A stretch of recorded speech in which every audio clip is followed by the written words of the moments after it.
si tu veux. Mais... Vas-y, Corentin. Sur le modèle qui permettait, Clément, de prévoir l'apparition du mildiou, est-ce que vous avez essayé de voir combien de traitements ou quelle fraction des traitements pourrait être évitée si un agriculteur suivait vos recommandations? Excellente question. Réponse très rapide, ça plaira à Marc. Non. Voilà, pas encore. Mais effectivement, c'est très pertinent comme remarque et ça peut être exploré effectivement. Mais pour l'instant, on n'en est pas à ce niveau-là de détail. Je pense que Luc, tu voulais prendre la parole? Je t'ai vu parler. Oui, peut-être pour faire un bond par rapport à la question qui a été posée tout à l'heure.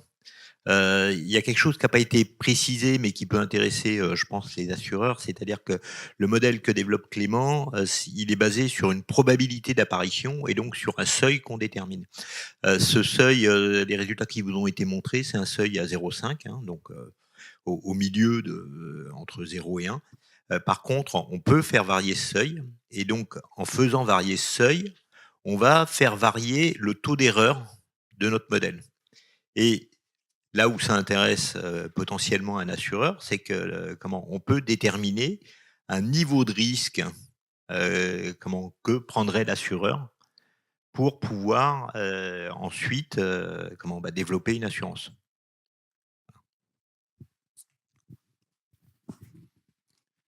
Une question ici, Sarah. Bonjour. Merci pour... Vraiment, c'était très, très intéressant ce que j'ai entendu ce matin. Évidemment, j'ai eu une lecture plus économique de ce que vous avez présenté. Et peut-être c'est un sujet de débat parce que finalement, je me pose la question, qu'est-ce qu'on essaye d'assurer pour l'agriculteur? Et finalement, en tant que économiste, on s'est dit, c'est peut-être la perte des valeurs de l'événement, enfin de l'arrivée d'un événement critique comme vous l'avez montré ce matin. Et donc du coup, le fait de séparer la récolte de la valeur du marché, en fait, du risque de marché, c'est comme ignorer que dans la transition écologique, le risque de marché est aussi un risque à prendre en compte.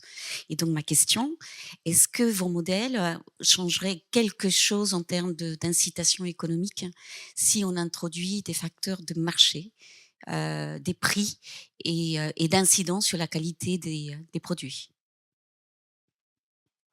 Globalement, les rendements, c'est des données locales. Les marchés, ce sont des notions mondiales. Donc, en fait, compte, il y a des sinistres au niveau mondial. Quand je ne sais plus quelle année, il y a eu toute la sécheresse en Australie. Voilà. Ça a vraiment impacté tous les marchés, donc c'était à la fois local et mondial. Pour autant, la corrélation, on en parle souvent en prix-rendement parce qu'on parle de l'offre et de la demande. Mais du coup, l'offre et la demande, quand on parle d'une offre locale et d'une demande mondiale, du coup, la corrélation est relativement faible. Le lien statistique est assez faible à ce jour. Donc, à ce jour, il y a peu de modèles qui prédisent une évolution de ce lien statistique. Et donc, les assureurs sont très frileux d'envisager la notion de prix dans leur assurance. Donc aujourd'hui, ce qui va le plus évoluer, c'est le rendement et les maladies. Et c'est pour ça qu'on se concentre d'abord sur ces valeurs. Ensuite, certains disent, si je produis un produit plus sain, il va prendre de la valeur. Cette théorie fait plaisir, mais ça ne peut qu'être momentané, que dans la phase de transition. Parce qu'après, si le produit de base, c'est un produit sain, il retrouve l'offre et la demande. Et déjà, c'est le cas. En produit bio, il y a une notion d'offre et de demande. La loi du marché a repris son... quand le taux de bio est relativement stable ou en accord avec la croissance de la demande, l'offre et la demande fonctionnent de manière presque séparée. Donc, à ce stade, il y a peu d'études et c'est assez logique. Pourquoi? Parce que l'urgence, c'est de comprendre ce qui va se passer sur la maladie et les rendements. On s'attend à une hausse de volatilité, mais pour l'instant, on n'a pas de réponse pratique. Pablo, il y a une question pour toi dans ton dos. Qu'est-ce qui empêche aujourd'hui une large adoption du colza robuste? En termes techniques, il n'y a rien en fait. parce que c'est juste un protocole de suivi, mais en réalité, comme c'est quelque chose de relativement très très nouveau, donc voilà, on est toujours en train de faire des expériences de quel est le vrai impact qu'il peut avoir pour avoir cette culture robuste. C'est un peu le sujet qu'on a discuté hier et ce matin, qu'on a toujours les risques de l'incertitude parce qu'on est dans cette période transitoire de qu'on ne sait pas qu'est-ce qui va se passer. Donc, c'est surtout ça, c'est surtout les peurs de l'inconnu, qu'on on ne sait pas si ça va vraiment marcher comme on a vu dans les labos ou pas, mais et c'est surtout ça. Mais dans le terme technique, on pourrait le faire partout si on commence. Voilà. Je veux bien.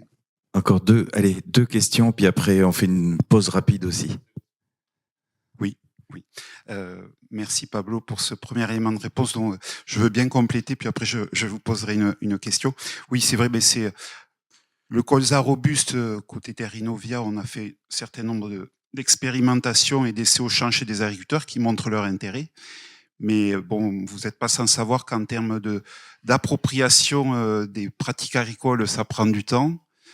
C'est du multifactoriel, donc les évolutions des pratiques, ça prend du temps et on le voit, il y a des évolutions qui vont dans le bon sens, comme un des indicateurs clés, c'est par exemple l'avance de date de semis du colza, et on voit dans nos enquêtes pratiques culturelles qu'on a des tendances très positives, ou sur le colza associé à des légumineuses gélives, mais voilà, c'est sur le long terme.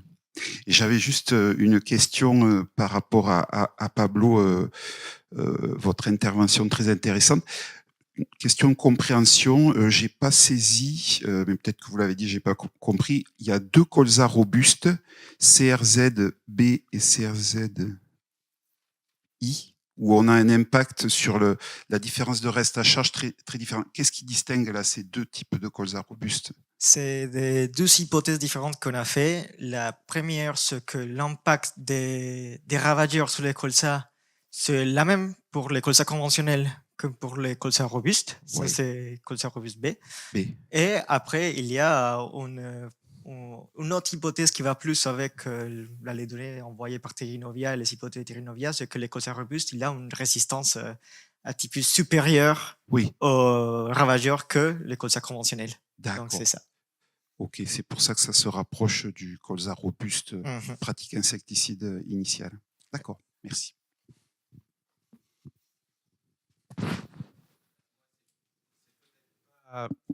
Une question, mais plus l'opportunité d'évoquer un sujet qui a été abordé ce matin sur la donnée.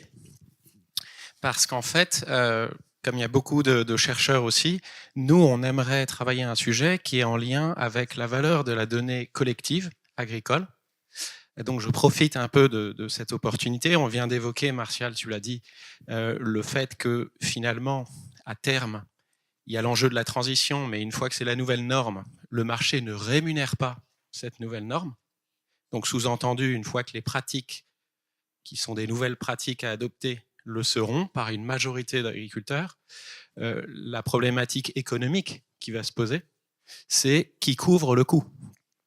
Parce que les acheteurs et je dirais l'aval plus généralement des filières va dire ben non, c'est la nouvelle norme, donc je ne rémunère pas ça. Donc il y a une question sous-jacente pour un économiste comme moi, mais aussi un peu agro, qui est de se dire comment on fait pour augmenter un peu la taille du gâteau de l'agriculteur, de son revenu, pour couvrir ses coûts qu'il aura de manière récurrente. Et ça nous a fait un peu réfléchir et on se dit, et on aimerait monter un projet, mais on n'a pas trouvé de spécialiste. C'est pour ça que j'ouvre un peu la question, de se dire quel type de méthodologie permettrait d'objectiver la valeur de la donnée collective à l'échelle d'un bassin d'approvisionnement, puisque ce que l'on observe, et je m'arrêterai là, c'est que finalement, plus ça avance, plus d'un point de vue réglementaire, les entreprises doivent rendre des comptes, notamment dans le cadre de la CSRD, pour ceux qui connaissent,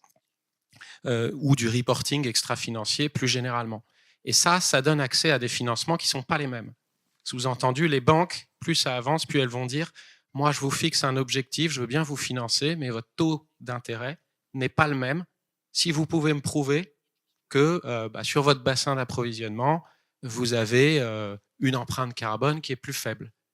Et donc, ça veut dire qu'il y a quand même une valeur importante de la donnée collective, alors même que la donnée d'un individu ne vaut rien. Et donc voilà, j'ouvre un peu, je m'arrête là, mais je trouverais ça intéressant. S'il y a des gens intéressés, voilà, nous, on aimerait travailler ce sujet, et donc j'en profite pour l'évoquer. Merci.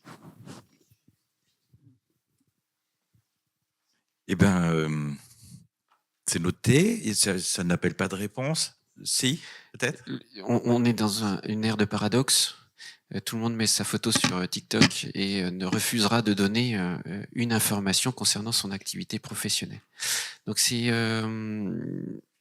il y a un obstacle social qui est très très fort. Mais après, comme la moitié des agriculteurs vont passer la main, voilà, peut-être qu'il suffit de juste attendre 10 ans. Ok. Eh ben, très bien.